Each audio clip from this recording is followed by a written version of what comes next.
தமிழனுக்கு 2 திறமைகள் இருக்கின்றது. ஒன்று காதல், அடுத்தது வீரம்.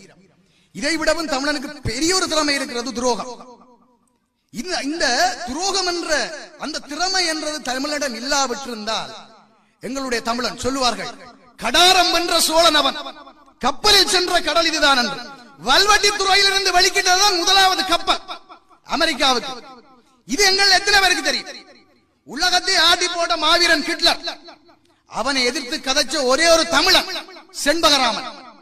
அவனை எதிர்த்து கதைச்சு மன்னிப்பு கடிதம் எழுத வச்ச ஒரே ஒரு தமிழன் செண்பகராமன். யாருக்கு தெரியும்?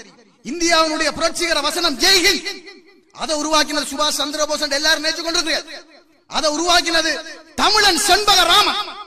ஹிட்லரை எதிர்த்து கதைச்சு மன்னிப்பு கேட்க வச்சதால நஞ்சூட்டி கொல்லப்பட்டவன் அந்த செண்பகராமன். இப்படியான வரலாறுகள் அடங்கி இருக்குது.